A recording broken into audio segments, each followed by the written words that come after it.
ତୃତୀୟ ସ୍କନ୍ଧ ଅଷ୍ଟାଦଶ ଅଧ୍ୟାୟ ମୈତ୍ରେୟ ବାଚ। ଏ ବରୁଣ ବାକ୍ୟ ଶୁଣି କର୍ଣ୍ଣେ ଅସୁର ବିଚାର ମନେ। ବରୁଣ ତୁଲେ ଯୁଦ୍ଧ ମୋର ଏତ ନୁହଁ ପୁରନ୍ଦର। ନାରଦ କହିଛନ୍ତି ମୋତେ ବିଷ୍ଣୁର ଗତି ଏ ଜଗତେ। କର ରୂପେ ଜଗତେ ସ୍ଥାପିବ ଆଣି ଅଗ୍ରଦନ୍ତେ। ତାହାର ତୁଲେ ତୋଷ ମୋର ନାମ ଯାହାର ଗଦାଧର। ଏତ ବଳ ଦର୍ପ ସେ ହରିବ ଦେବ ଲୋକଙ୍କୁ ଉଦ୍ଧାରିବ। ହେମନ୍ତ ମନେ ବିଚାରିଲା ତକ୍ଷଣେ ପାତାଳେ ପଶିଲା। ଦେଖଇ ଗୋବିନ୍ଦର ଗତି ଦଶନ ଅଗ୍ରେ ବସୁମତୀ। ଆଦିତ୍ୟ ପ୍ରାୟ ତେଜ ଦେଖି ଭୟ ବୁଝିଲା ବେନି ଆଖି। ପୁଣି କ୍ଷଣକେ ଚକ୍ଷୁ ଫେଇ ବିଷ୍ଣୁଙ୍କୁ ଦେଖି ବିଚାରଇ। ନାରଦ ବାକ୍ୟ ଯେବେ ସତ ମୁହିଁ ଦେଖଇ ବିପରୀତ। ଏ ମୃଗ କାନନ ଗୋଚର ପଙ୍କ ଦୂଷିତ ଏ ସୁକର। କହେ ଅସୁର ମୁଖ ଚାହିଁ ଦଶନୁ ବେଗେ ତୁଅମୟୀ। ପାତାଳ ଲୋକକୁ ମେଦିନୀ ପୂର୍ବେ ଦେଇଛି ପଦ୍ମଜନୀ। ଯେବେ ମେଦିନୀ ନ ଛାଡ଼ିବୁ ମୋ ମୁଖୁ ଭଲେ ନ ବର୍ତ୍ତିବୁ। ସୁର ଅଧମ ତୁ ବୋଲାଉ ଯେଣୁ ଶୁକର ରୂପ ବଉ। ମୋର ରିପୁଙ୍କ ଶୁଭ ଚିନ୍ତି ତୁ ବଉ ଶୁକର ଆକୃତି। ମାୟାରେ ମାରୁ ତୁ ଅସୁର କପଟ ଧର୍ମ ଏ ତୋର।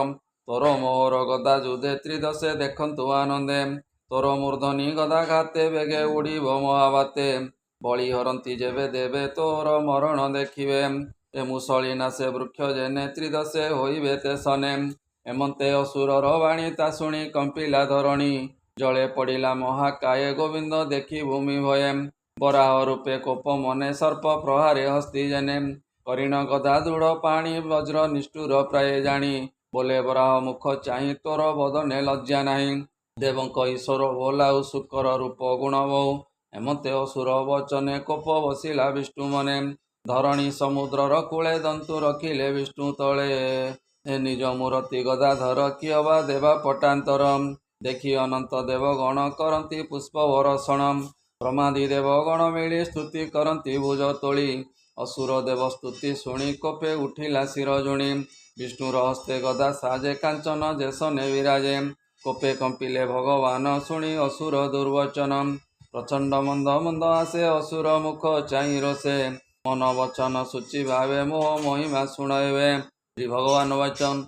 ଆମ୍ଭେ ଯେ ପ୍ରକୃତ ବରାହ ଖୋଜୁ କୁକୁର ତୋର ନ୍ୟାୟ। ତୁ କିମ୍ପା ଆତ୍ମଶ୍ଳାଘା କରୁ ନ ଯିବୁ ତୁ ମୃତ୍ୟୁ ମୁଖରୁ। ବୀର ପୁରୁଷେ ନ କରିବେ ତୋର ପ୍ରଶଂସା ଏଇ ଭବେ। ତୁହି ଯେ ଜଳବାସୀଙ୍କର ହରିଛୁ ସମ୍ପତ୍ତି ଆବର। ସେ ତୁ ଆମ୍ଭେ ଗଦା ଘାତେ ବାହାର କରିବୁ ନିଶ୍ଚିନ୍ତେ। କାୟା କ୍ଲେଶରେ ବ୍ୟସ୍ତ ଅଛୁ ଏ ସ୍ଥାନୁ ଯିବା ତୁ ନ ଇଛୁ।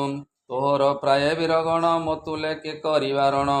ତୁ ମୋର ପାଶେ ଦମ୍ଭ ହୋଇ ବିଶ୍ୱାସେ କହୁ କିସ ପାଇଁ।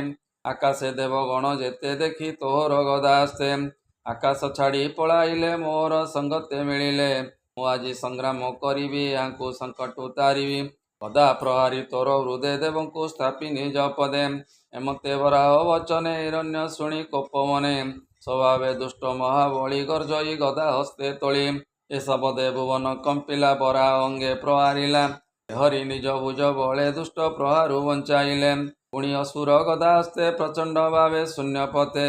ଗଦା ବୋଲାଇ ଅତି ରୋଷେ ପିଟିଲା ବିଷ୍ଣୁ ପୃଷ୍ଠ ଦେଶେ। ଶୁଭିଲା ବଜ୍ର ଘଡ଼ଘଡ଼ି ଅଧର ଦଶନେ କାମୁଡ଼ି।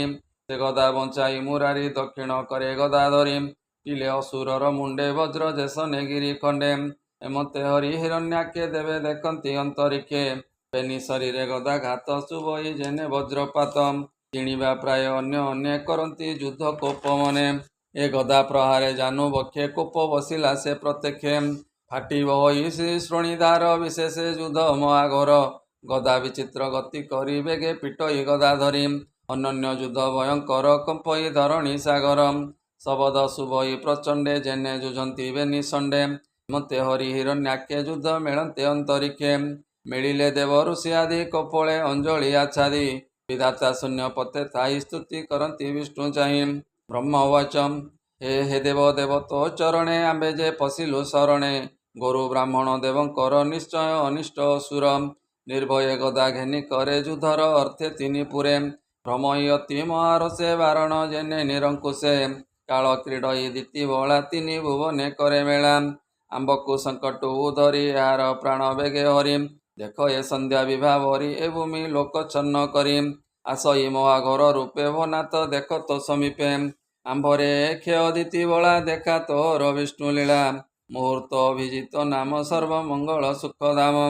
ଏ ଶୁଭ ବେଳେ ଚକ୍ରଧର ଆମ୍ଭକୁ ସଙ୍କଟୁ ଉଦ୍ଧାର।